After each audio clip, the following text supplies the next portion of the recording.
Welcome back to Social Science class. Class 10, History, chapter number 1, Nationalism in Europe.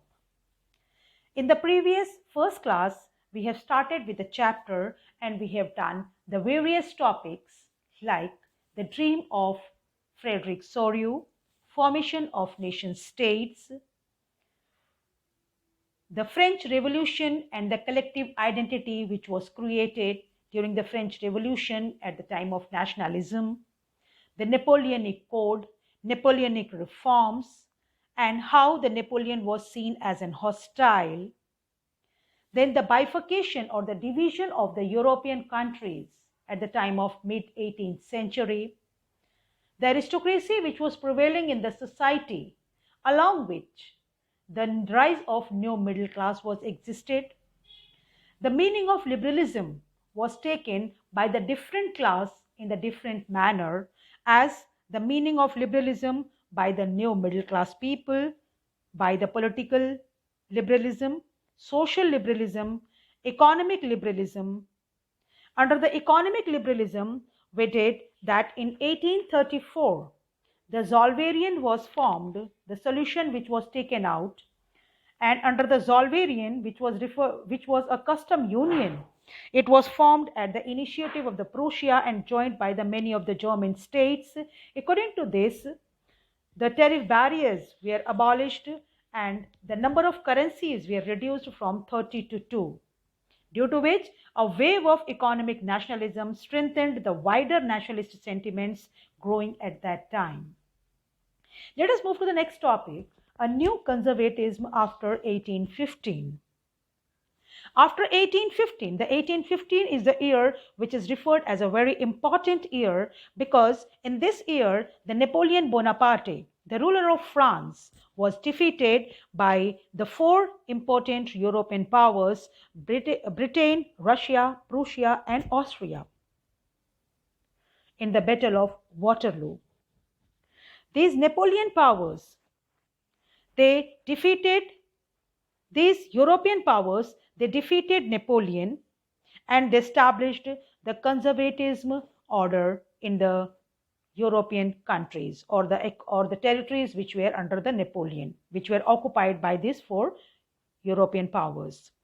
The conservatism order is a political philosophy that stressed the importance of traditions, established institutions and customs, and preferred gradual development to quick change. Conservatives believed that established traditional institutions of the state and society, like the monarchy, the church, social hierarchies, property, and the family, should be preserved. And most of the conservatives, however, did not propose a return of the society of pre-revolutionary days. It could rather, they realized from the changes initiated by the Napoleon that modernization could in fact strengthen traditional institutions like the monarchy. It could make state power more effective and strong. The modern army, an efficient bureaucracy, a dynamic economy, the abolition of feudalism and the serfdom could strengthen the autocratic monarchies of Europe. Thus, in 1815, representatives of the European powers, that is, Britain, Russia, Prussia, and Austria, they collectively defeated Napoleon, met at Vienna to draw up a settlement of Europe. The Congress was hosted by Austrian Chancellor Duke Metternich. The delegates drew up the Treaty of Vienna of 1815 with the object of undoing most of the changes that had come about in Europe during the Napoleonic Wars. Under that treaty, the various steps which were taken were like the Bourbon dynasty was restored to power in France. A series of states were created on the French boundary for preventing French expansion in future. The kingdoms of the Netherlands, that is the Belgium, was set up in the north. The Genoa was added to Piedmont in the south. Prussia was given new territories on its western frontiers, and Austria was given control of northern Italy. German Confederation of 39 states at the time of Napoleon Bonaparte, that was left untouched. Russia was given part of Poland, while Prussia was given portion of Saxony. The main intention of this conservatism order was to restore the monarch that had been overthrown by the Napoleon and to create a new conservative order in Europe.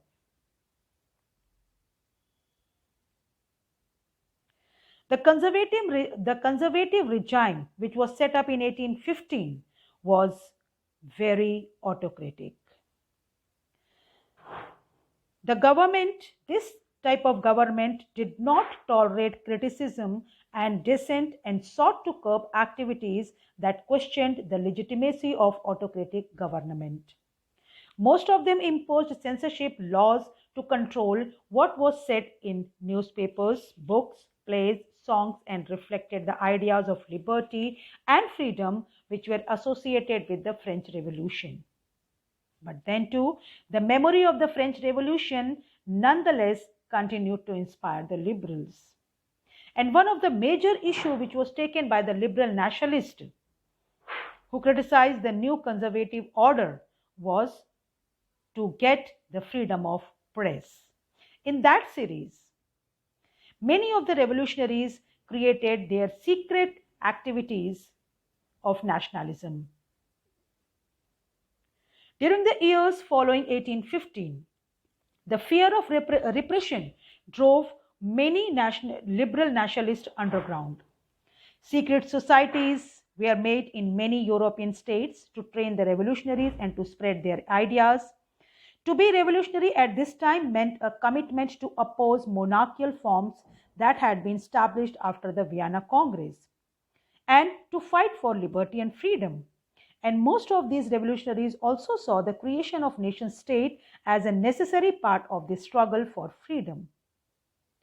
Due to that, among them, one of the important revolutionary who was an Italian revolutionary, Giuseppe Mazzini, who was born in Genoa in 1807, he became a member of the secret society of the Carbonari. As a young age of 24 itself, he was sent into exile in 1831 for attempting a revolution in Liguria. He subsequently founded two more underground societies, named as Young Italy in Marseilles and Young Europe in Berne. The members of these societies were from Poland, France, Italy, and German states.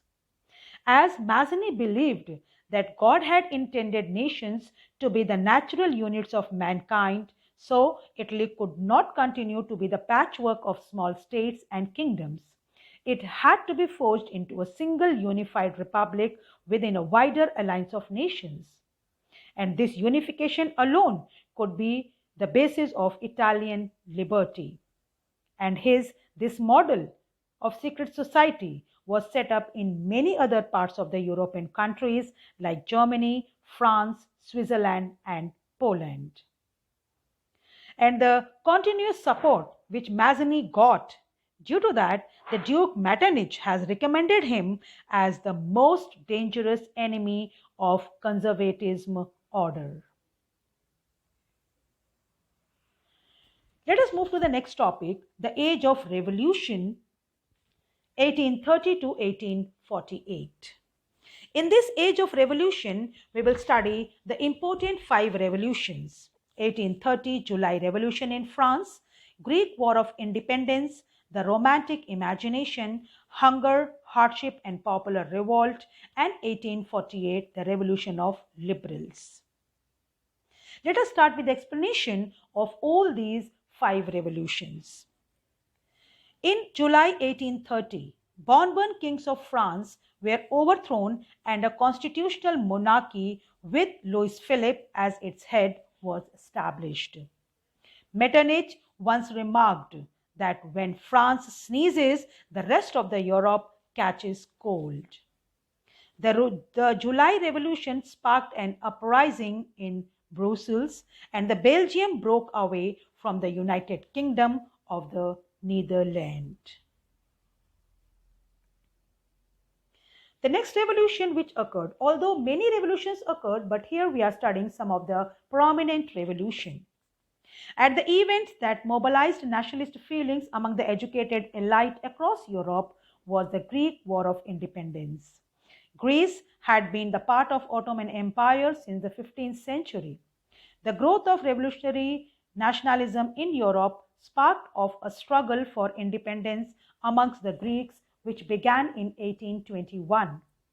Nationalists in Greece got support from other Greeks living in exile and also from the many West Europeans who had sympathy for the ancient Greek culture. As the poets and the artists, according to them, they lauded that the Greece as the cradle of European civilization, and they mobilized public opinion to support its struggle against a Muslim empire. The English poet Lord Byron, he organized funds and later went to fight in the war where he died of fever in 1824. Finally, the Treaty of Constantinople of 1832 recognized Greece as an independent nation. The other form of nationalism which was created, that was the romantic imagination and the national feeling. The cultural movement, the Romantic imagination, is also referred as a cultural movement which sought to develop a particular form of nationalist sentiments, criticized the glorification of reason and science, and focused instead on emotions, intuitions, and mystical feelings.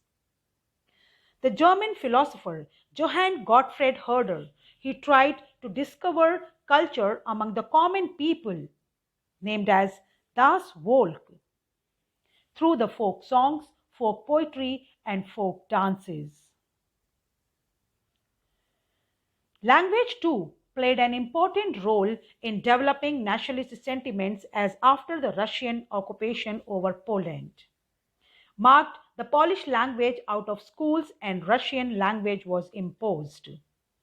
In 1831, an armed rebellion against Russia rule took part, which was ultimately crushed. Following this, many members of the clergy in Poland began to use language as a weapon of national resistance. Polish was used for church gatherings and all religious instructions.